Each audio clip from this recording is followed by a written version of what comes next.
হযরত নূহ আলাইহিস সালাতু ওয়াস সালামকে এবং তার কওমদের আমরা দেখেছি এই শয়তানের আমলে আমরা ঠিকমতো মানুষদেরকে ইসলামের দাওয়াত ঠিকমতো দিতে পারতাম না। উপদেষ্টাদের মধ্যে বহু উপদেষ্টা সন্ত্রাস কাকে বলে জানে না।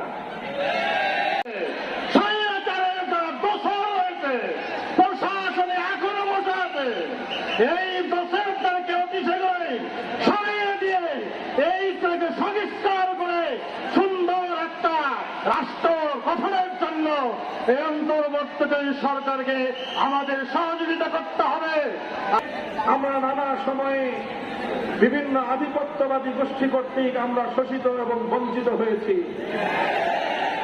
আমাদের উপর শোষণ বঞ্চনার ইতিহাস অনেক দীর্ঘ। একদিকে যেমন আমাদের উপর জুলুম চালানো হয়েছে, শোষণ চালানো হয়েছে, বঞ্চিত করা হয়েছে আমাদেরকে আমাদের ন্যায্য এবং প্রাপ্য অধিকার থেকে। অপরদিকে এই জাতির মানুষ, এই জনগোষ্ঠীর মানুষ চিরসংগ্রামী মানুষ।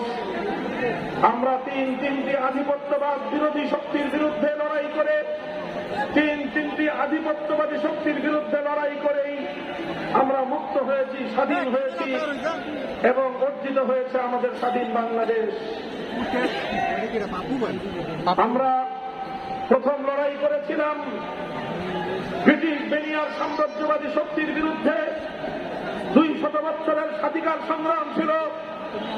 সেই সংগ্রামে লড়াই করেছে হাজী শরীয়তুল্লাহ, সেই সংগ্রামে লড়াই করেছিল মীর নেসার আলী ওরফে তিতুমীর, সেই সংগ্রামে লড়াই করেছিল ফকির মজনু শাহ, সেই সংগ্রামে লড়াই করেছিল শাইখুল হিন্দ মাহমুদ হাসান, সেই সংগ্রামে লড়াই করেছিল পাক ভারত উপমহাদেশের আলেম সমাজ, যাদের রক্তের উপর দিয়ে, যাদের শাহাদাতের উপর দিয়ে আমাদের এই দেশ থেকে